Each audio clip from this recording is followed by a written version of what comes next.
Bismillahirrahmanirrahim. Assalamualaikum warahmatullahi wabarakatuh, teman-teman semua yang sudah terdaftar di Universitas Siber Asia. Perkenalkan, nama saya Vera Liliana, saya sebagai Kabiro Keuangan di Universitas Siber Asia. Oke. Baik teman-teman, di sini saya akan menjelaskan sedikit mengenai alur atau tata cara pembayaran di Universitas Siber Asia. Di sini ada beberapa yang akan saya jelaskan, diantaranya yaitu ada biaya UKT, kemudian ada jatuh tempo, kemudian ada tata cara pembayaran dan daftar ulang, dan kemudian ada tata cara pembayaran melalui m-banking, ada juga hotline keuangan, kemudian ada alur cuti dan alur pengunduran diri. Di sini yang pertama akan saya jelaskan mengenai biaya UKT dan pendaftaran. Di mana biaya UKT dan pendaftaran mungkin teman-teman di sini sudah mengetahui bahwa biaya pendaftaran itu biaya formulir yang harus dibayarkan sebesar Rp100.000. Nah, kemudian untuk biaya UKT itu ada uang kuliah tunggal, di mana setiap prodi itu sama ya teman-teman, sebesar Rp3 juta.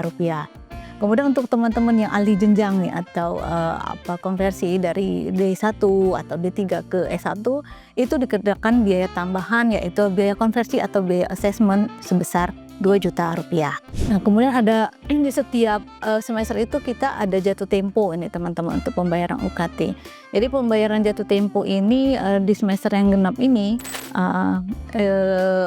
kita itu untuk pembayaran UKT itu bisa terbagi menjadi 3 kali cicilan, yaitu cicilan pertama itu pada saat daftar ulang, kemudian cicilan kedua itu biasanya 1 minggu sebelum UTS berlangsung ya, ujian tengah semester. Nah, kalau untuk yang digenap ini untuk jatuh temponya itu di tanggal 5 Mei 2025. Nah, kemudian cicilan ketiganya itu jatuh temponya di tanggal 7 Juli 2025. Ini juga 1 minggu sebelum ujian akhir semester atau UAS. Nah, untuk di semester genap ini batas akhir daftar ulang itu kalau sesuai dengan kalender akademik di tanggal terakhir itu 20 Maret 2025. Untuk tata cara pembayaran UKT menggunakan SIAKAD. Nah, di sini bisa masuk atau login ke akademik.unsia.ac.id. Nah, setelah login, masukkan NIM-nya atau dan juga PIN pendaftarannya. Kemudian diklik SIM akademiknya.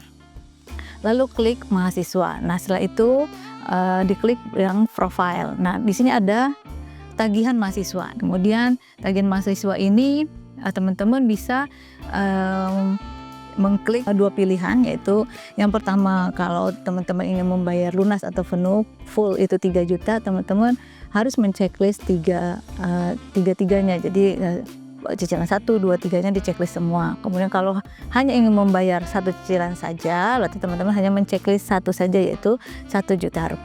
Nah, setelah itu akan keluar nomor VA-nya. Nah, di sini nomor VA-nya boleh teman-teman copy. Nanti untuk nomor VA ini sendiri hanya berlaku 3 hari. Jadi teman-teman mengklik hari ini, kemudian 3 hari kemudian belum membayar gitu ya, maka teman-teman wajib untuk menggenerate kembali nomor VA-nya, karena setelah 3 hari nomor VA itu akan kadaluarsa seperti itu. Di sini ada tata cara membayar UKT menggunakan Adlink. Sebetulnya tata cara menggunakan Adlink ini hampir sama dengan yang tadi, hanya saja di sini diklik menu keuangannya. Nah, diklik menu keuangannya untuk membayarnya pun juga sama ya teman-teman, mengklik dengan 2 pilihan, lunas, full pay atau dengan cicilan. Untuk pembayaran Universitas Siber Asia ini menggunakan BNI Virtual Account. Nah, jadi kalau teman-teman yang mempunyai bank BNI bisa langsung masukkan nomor VA-nya. Tetapi kalau misalnya teman-teman dari yang tidak memiliki bank BNI atau punya bank lain, berarti teman-teman memilihnya transfer antar bank. Nah, atau transfer online antar bank yang biayanya Rp6.500.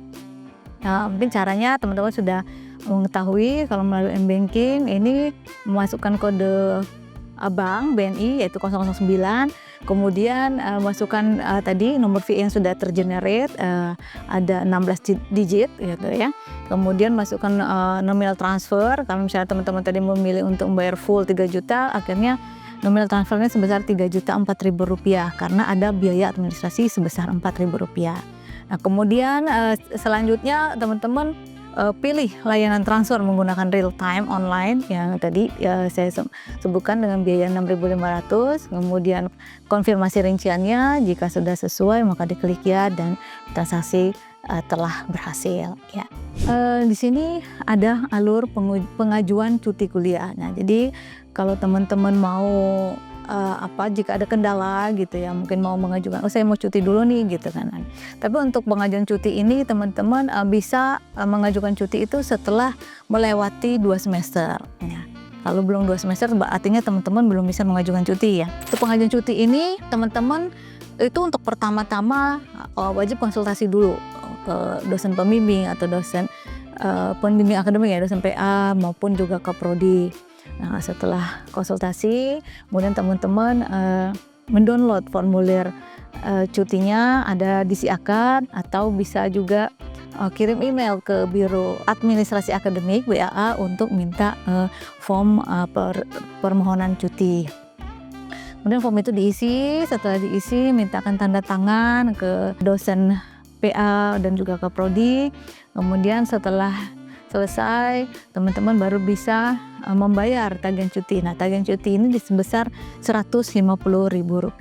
Nah, setelah itu teman-teman bisa menghubungi hotline keuangan bahwa menginfokan bahwa saya sudah mengajukan cuti, ada form cutinya, kemudian saya juga sudah membayar. Dan kemudian setelah itu bagian administrasi akademik akan menindaklanjuti dan menerbitkan surat persetujuan cuti bagi teman-teman. Nah, di sini cuti itu ada 2 ya teman-teman, cuti lapor dan tidak lapor. Jadi cuti lapor itu dengan teman-teman mengisi formulir cuti. Akan tapi kalau cuti tidak lapor artinya teman-teman menghilang tanpa pemberitahuan kepada dosen maupun kaprodi. Nah, kalau cuti tidak lapor ini dikenakan 2 kali biaya cuti, yaitu sebesar Rp300.000.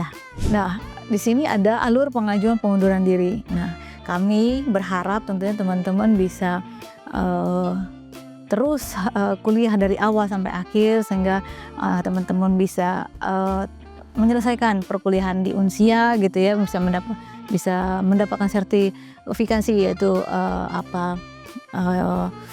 ijazah S1 dari Universitas Eurasia. Nah, tetapi kalau teman-teman memang mungkin ada pilihan lain, teman-teman bisa mengajukan alur pengunduran diri. Nah, pengunduran diri ini yang pertama teman-teman mesti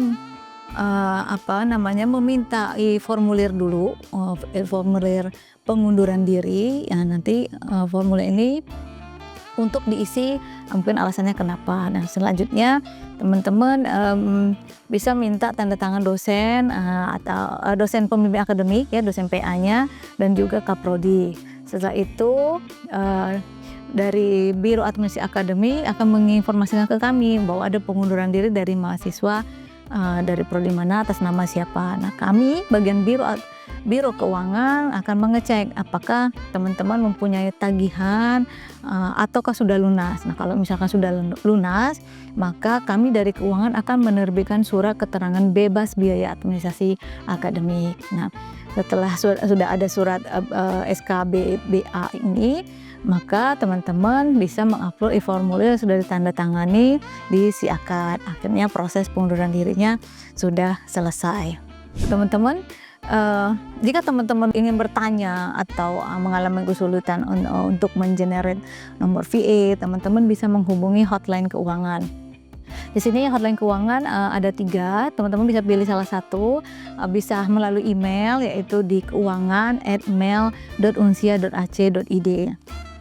Kemudian kalau misalnya teman-teman mau chat secara langsung bisa ke admin, di admin pertama itu dengan Kak Rehan yaitu di 0812 800 87526.